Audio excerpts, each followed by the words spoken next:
Du 22 au 26 mai, c'est la semaine de la sécurité routière à Saint-Barth. Parlons des dangers de la route. Un thème, un jour. Aujourd'hui, nous parlons du téléphone au volant.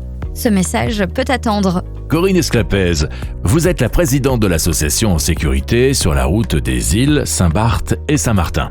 Sur la route, même en étant sobre, il y a un danger, le téléphone. Oui, alors le téléphone qui est souvent un ami, n'est-ce pas, celui auquel j'arrive pas à me détacher. Et pourtant, à Saint-Barth, quand on fait un parcours de combien de temps ? 10 minutes, un quart d'heure, une demi-heure. Et pourtant, malgré ça, et à cause des bouchons, beaucoup pensent que c'est la bonne occasion pour régler ses affaires téléphoniques ou bien pour aller sur les réseaux sociaux, etc.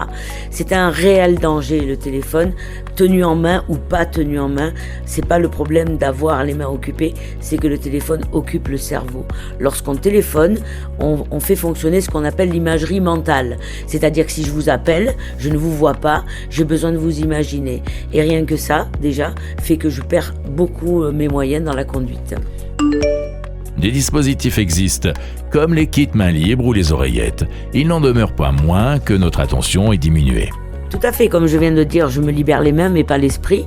Effectivement, c'est mieux que de conduire d'une main, mais le réel problème du téléphone, c'est que lorsque j'appelle quelqu'un, je vais avoir des questions, il va falloir que je donne des réponses. Ça n'est pas du tout comme si j'ai un passager à côté de moi, puisque le passager, il vit avec moi. Si par exemple je suis en train de faire un dépassement, il va arrêter de me parler, voyez. Or, si je suis en communication téléphonique, la personne qui me pose une question ne sait pas ce que je suis en train de faire au volant, et donc si vous voulez, cette double tâche fait que je suis particulièrement dangereuse. Mais tout le monde a dû le vérifier un jour qu'en étant au téléphone, soit on a freiné trop tard, soit on a loupé le parcours qu'on voulait faire. Bref, tout le monde en a bien conscience, mais pour une question de gain de temps, on essaye de conduire et de téléphoner en même temps. Et ça, il faut vraiment arrêter. En conclusion, sur la route, on éteint son téléphone ou on ne répond pas.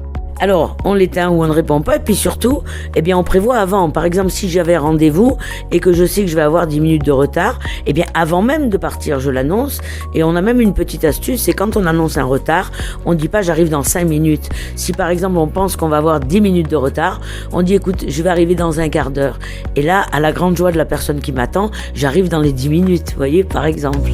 Du 22 au 26 mai, c'est la semaine de la sécurité routière à Saint-Barth. Une opération organisée par la collectivité de Saint-Barthélemy avec le concours de la police territoriale, le STIS, Estrie Saint-Barth Saint-Martin, la SEM Saint-Barth, la Gendarmerie nationale, le Journal de Saint-Barth, Tropique FM et la préfecture de Saint-Barthélemy et de Saint-Martin. Sécurité routière. Vivre ensemble.